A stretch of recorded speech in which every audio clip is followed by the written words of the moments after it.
ብፁዕ አቡነ በርናባስ በጫማ ወደ ቤተ ክርስቲያን መግባት እንችላለን? ይህ ቀኖና ወይም ደግሞ ዶግማ አይደለም። በቤተ ክርስቲያን ገብተን እንደ ሌሎቹ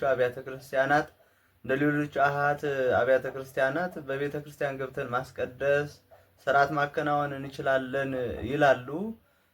ብፁዕ አቡነ አብርሃም ያስተላለፉት መልእክት ደግሞ በሌላ በኢትዮጵያ ኦርቶዶክስ ተዋሕዶ ቤተ ክርስቲያን የካህናት የመነኮሳት መስቀል ይዞ ቆብ አጥልቆ ያልሆነ ስራ ሲሰራ ያየነው የተመለከትነው ሰው አለ ብለዋል። ሌሎች መረጃዎች እናያለን። የተወደዳችሁ የተከበራችሁ የቀጸላ ሚዲያ ቤተሰቦች በመላው ዓለም ሆናችሁ ይህንን ድምጽ የሚሰማችሁ እንደምን ሰነበታችሁ? እንደምን አላችሁ? ሰላም እግዚአብሔር በያላችሁበት ይብዛላችሁ። ሁላችሁም ይህን ቪዲዮ ላይክ አድርጉት። ቤተሰብ እንድትሆኑ ደግሞ ሰብስክራይብ እያደረጋችሁ ለሌሎች እንዲደርስ ሼር እያደረጋችሁ ለሌሎች መረጃውን አድርሱ። እነዚህንና እኒህን የመሳሰሉን ዛሬ የምናያቸው የምንመለከታቸው ይሆናል። ሁላችሁም አብራችሁን ቆዩ፣ አብራችሁን ሁኑ። ወደ ቪዲዮ ማለት ቂም ይዞ መግባት ነው እንጂ በጫማ ነው የሸነገለን እኛን ኢትዮጵያውያን ኦርቶዶክሳውያን። ጫማ ቀኖና ነው። ጫማ አድርገህ ስለገባህ ልትጸድቅ ማለት ልትኮነን፣ ጫማ ውልቀህ ስለገባህ ልትሰርቅ አይደለም። ይሄ አክብሮት ነው። የእግዚአብሔርን ቤት ማክበር ነው። ጥሩ ነው። ለራስም ቢሆን እስከ ታቆ ጫማው ቆመ ብታስቀድስ በባዶ እግር ለጤናህም እሱ ነው ጥሩ፣ እሱ ጥሩ ነው። ይሄ በቀኖና ቤተክርስቲያን ነው ጥሩ ነው። ጫማ ማውለቅ እሱ አይደለም። መንፈስ ቅዱስ ቢፈልገው ከኛ ቂምን አውልቆ መግባት ነው። ቂምን አውልቆ መግባት ነው። በጫማ ብቻ ሸነገልን። ምክንያቱም ጫማው ልቀን ስለገባን እግዚአብሔርን አከበር ነው፣ ቃሉን አከበርን ማለት ነው አይደለም። ቃሉን ማክበር ቅሬታን ቂምን ትቶ መግባት ነው። ሀነቂም አለ መግባት ነው። ሀነቂ መግባት ያረክሳል፣ ኃጢአት ነው። ይቅር አትባሉ ነው የሚለው ወገኖች፣ ይቅር አትባሉ። አሁን ኢትዮጵያውያንን ያረከሰ ትልቁ ነገር ቂም ነው። ገና የ150 ዓመት ታሪክ ወደዚያ ሄደን ቂም የጫማን አውልቆ መግባት ነው። ከቂም ጫማን ከማውለቅ ይልቅ ጫማን አውልቆ መግባት ነው ሲሉ ለሙሴ የተቀደሰች ምድር ናትና ጫማህን አውልቅ የሚል ከባህል ያለፈ ትእዛዘ ወንጌል አይደለም ወይ ብዬ ነው። ብፁዕነቱ አይደለም። እሱም በሌላ ጊዜ ሰፋ ባለ ጊዜ ብንነጋገርበት ጥሩ ነው። ለማንኛውም ሙሴን ጫማህን አውልቅ ያለው ስለ ጫማ ገዶት አይደለም። በጫማ ሊያስተምረው ሊነግረው የፈለገው ምስጢር ነበር፣ እነሱ የሚግባቡበት። ሙሴ በግብፅ ምድር ነው ያደገው። ብዙ ፍልስፍና ተምሯል። ብዙ ነገር አለ። እንደገና ደግሞ ፍርሃት ነበረበት። ሂድ ለፈርዖን ተናገር ተብሎ ፍርሃት ነበረበት። ፍርሃትህን አውልቅ እና በዚህ በግብፅ ምድር ስትማር የኖርከውን አውልቅ። የሰማይና የምድር ጌታ አንዱ እግዚአብሔር በቃ ተርጉመውታል አባቶቻችን። በውዳሴ ማለት በመሳሰለው ተርጉመውልናል አባቶቻችን። ለምሳሌ እስራኤል 70 ዓመት ሙሉ በባቢሎን ተቀጥቅጠዋል። ከሰባ ዓመት በኋላ ሲመለሱ መሪያቸው ኢያሱ የተባለ ካህን ነበር። እዚያ ትንቢተ ዘካርያስ ላይ እንደምናነበው ኢያሱ የተባለ ካህን ነው የነበር። ይህን ኢያሱ በእግዚአብሔር ፊት ቀረበ ይላል። ያን ጊዜ ምንድን ነው የእግዚአብሔር ሐሳብ? እሱን አሮጌ መጠምጠሚያህን አውልቅ፣ አሮጌውን ልብስህን አውልቅ ብሎ አሮጌውን መጠምጠሚያ አውልቁለት፣ አዲስ መጠምጠሚያ ይጠምጥም። አሮጌውን ልብስ አውልቁለት፣ አዲስ ልብስ ይልበስ ተባለ። አሮጌ መጠምጠሚያ ማነው? አዲስ መጠምጠሚያ ጠመጠመ፣ ነጭ ልብስ ለበሰ፣ በእግዚአብሔር ቀረበ። ይሄ የተነጠቀ ትንታግ ነው ለኔ ብሎ እግዚአብሔር መሰከረልኝ። አሁን እንግዲህ በዚህ አይነት የኛ ኢትዮጵያውያን ቄሶች አሮጌ መጠምጠሚያ አድርገው ወደ ቤተክርስቲያን አይግቡ፣ አሮጌ ልብስ ለብሰው ወደ ቤተ መቅደስ አይግቡ። ያ ማለት ነው ሊነግረው የፈለገው ምስጢር አለ።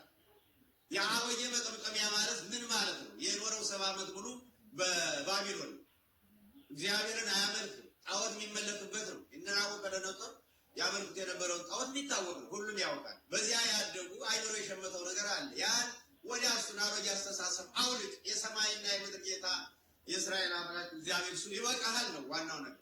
እና ያን ኮተት ይዘው የመጣውን ወዲያ በል፣ ከእግዚአብሔር ጋር ብቻ ተጣበቅ ነው። እና ስለዚህ አሁን ለምሳሌ እሱ ጫማ ምንትነው አሁን ይላል ፍታቶታና አሳሪከ ምእገሪከ እስመ ዘትከይዳ ምን ቅድስት ይእቲ ነው። ምድሩ የተቀደሰ ነውና ጫማህን አውልቅ። መቼም የጋዜጠኛ ነገር ከተትነኝ ወደዚህ እንሄድ እንግዲህ እና ምንድነው ጫማህን አውልቅ እስመ ዘትከይዳ ምድር ቅድስት ይእቲ የምትረገጣት መሬት የተቀደሰች ስለሆነች ነው። አሁን ያን ጊዜ ቅዱስ የሚባለው መሬቱ ነው። ያን ጊዜ የሰሎሞን ቤተ መቅደስ ነው። አሁን ግን መድኃኔዓለም ኢየሱስ ክርስቶስ የተመሰገነ ይሁንና መለኮት የተዋሃደው ደሙን በቀራንዮ ባፈሰሰልኝ ጊዜ የእኛ መርገም ተወግዶ ተባርከናል። አሁን የእሱ ቤተ መቅደሶች ነን ሁላችን። አንደኛ ቆሮንቶስ ምዕራፍ 6 ላይ ምንድን ነው የሚለው? ወይስ ሥጋችሁ ከእግዚአብሔር የተቀበላችሁት የመንፈስ ቅዱስ ቤተ መቅደስ እንደሆነ አታውቁምን? በዋጋ ተገዝታችኋልና ለራሳችሁ አይደላችሁም። ስለዚህ በሥጋችሁ እግዚአብሔርን አክብሩ ማለት ወይስ ሥጋችሁ ከእግዚአብሔር የተቀበላችሁት የመንፈስ ቅዱስ ቤተ መቅደስ እንደሆነ አታውቁምን? አንተም ቤተ መቅደስ ነህ፣ እኔም ቤተ መቅደስ ነኝ። ዛሬ አማኞች ሁሉ ቤተ መቅደሶች ናቸው። አማኞች ሁሉ ታቦቶች ናቸው። አማኞች ሁሉ ጽላቶች ናቸው። አማኞች ሁሉ የእግዚአብሔር ቤቶች ናቸው። ዛሬ የክርስቶስ አካሎች። ብፁዕ አቡነ በርናባስ በጫማ ወደ ቤተ ክርስቲያን ገብተን ማስቀደስ እንችላለን፣ ወደ ቤተ ክርስቲያን መግባት እንችላለን እያሉ የተናገሩትን መልእክት ሰምታችኋል። የተወደዳችሁና የተከበራችሁ የእግዚአብሔር ቤተሰቦች እንግዲህ መጽሐፍ ቅዱስ ምን ይላል፣ አባቶቻችንስ ምን ይላሉ የሚለውን የራሳችን ሐሳብ እናስቀምጣለን።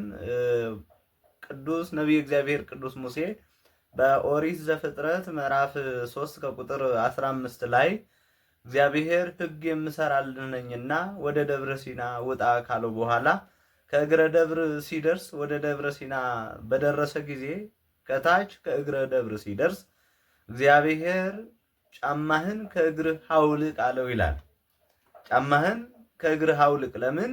ያለህበት ምድር የተቀደሰች የተከበረች ናትና ጫማህን ከእግርህ አውልቀህ ውጣ አለው። ደብረ ሲና ማለት የቤተ ክርስቲያን ምሳሌ ነው። ደብረ ሲና የቤተ ክርስቲያን ምሳሌ ነው። ስለዚህ ወደ ቤተ ክርስቲያን ስንገባ እኛ ደግሞ ጫማችን አውልቀን እንገባለን። እንኳን የክርስቶስ ስጋውን ደሙን የሚፈተትበት ቃለ እግዚአብሔር የሚነገርበት አንድነቱን ሶስትነቱን የሚነገርበት የምናስቀድስበት የምንጸልይበት የምንጾምበት ቤተክርስቲያን ይቅርና ብዙዎቻችን ወደ ቤታችሁ ስትገቡ ጫማችሁን ለአክብሮት አውጥታችሁ እንግዳ ሲመጣም ለአክብሮት ቤቱን ለማክበር ሲል ጫማውን አውጥቶ አውልቆ ይገባል። ስለዚህ የኛ ሊቃውንት ብቻ ሳይሆን እግዚአብሔር ለሙሴ የነገረው ቃል ይህ ነው። ኦሪት ዘፍጥረት ምዕራፍ 3 ከቁጥር 15 ላይ አንደኛ ደብረ ሲና የቤተ ክርስቲያን ምሳሌ ናት። ሁለተኛ ደብረ ሲና የቤተ ጉባኤ ምሳሌ ነው። የቤተ ጉባኤ ምሳሌ ነው። ስጋዌ ከሚነገርባት አንድነቱ ሶስትነቱ ምስጢር ከሚተነተንበት ከቤተ ክርስቲያን ከቤተ ጉባኤ ስትገባ ጫማህን አውልቅ ብሎታል እግዚአብሔር ለሙሴ ማለት ነው። እኛ መቼም ከሙሴ አንበልጥም፣ ብናንስ እንጂ ከሱ አንበልጥም። ለሙሴ ነገረው። ሙሴም ጫማውን አውልቆ ወደ ደብረ ሲና ወጣ። ከወጣ በኋላ 40 ቀን 40 ሌሊት ሙሉ ከእግዚአብሔር ጋር ሲነጋገር ሰነበተ፣ ሲነጋገር ኖረ። ከእግዚአብሔር ጋር ለመነጋገር እንዲህ አይነት ክብር ለእግዚአብሔር መታዘዝ ይበልጣል። ስለዚህ ጫማችን የምናወልቀው ከዚህ የተነሳ ነው። አባታችን የተናገሩት እኛ ወደኋላ ቀርተናል፣ እኛ ስልጣኔ ወይም ደግሞ ክብር የለንም እያሉ ሲናገሩ ሰምታችኋል። ይህ ለእኛም አይጠቅመንም፣ አይረባንም። ቤተክርስቲያን ሕጓን፣ ስርዓቷን፣ ቀኖናዋን፣ ዶግማዋን በአባቶቻችን ተከብራ ትኖራለች እንጂ አሁን አለን በሚሉ እንዲህ በሚናገሩ አይደለም። ስለዚህ ሙሴ እንዲህ ብሎታል። እንደገና መጽሐፈ ኢያሱ ምዕራፍ 5 ከቁጥር 15 ላይም አስቀምጦታል ኢያሱ ነቢይ እግዚአብሔር ኢያሱ። ስለዚህ የተወደዳችሁ የተከበራችሁ እግዚአብሔር ልጆች እኛ መሆን ያለብን እንደ ወራጅ ውሃ ወደ ወሰዱን መሄድ ሳይሆን ማን እንደሚያስተምረን ማን እንደሚመራን ማወቅ፣ መረዳት፣ ቆሞ መጽናት፣ አባቶቻችንን መጠየቅ ያስፈልጋልና ወደ ቤተ ክርስቲያን ስንገባ ከዚህ የተነሳ ጫማችንን አውልቀን እንገባለን፣ እናስቀድሳለን። አንድነቱ ሶስትነቱ ይገለጥልናል። ስጋውን ደግሞ እንቀበላለን። ከክርስቶስ አንድነት ህብር ይኖረናል። አንድነት ህብረት ይኖረናል። ከዚህ የተነሳ ነው።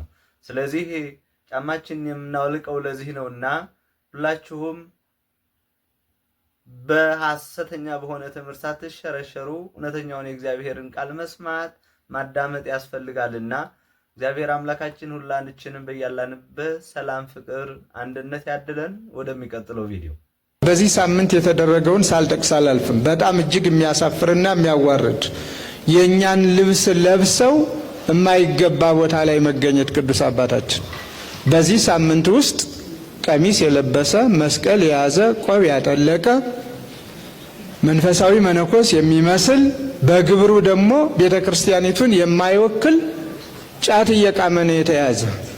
ቅባ ቅዱስ ይቀባል፣ ጫት ይቅማል፣ በመስቀሉ ይባርካል።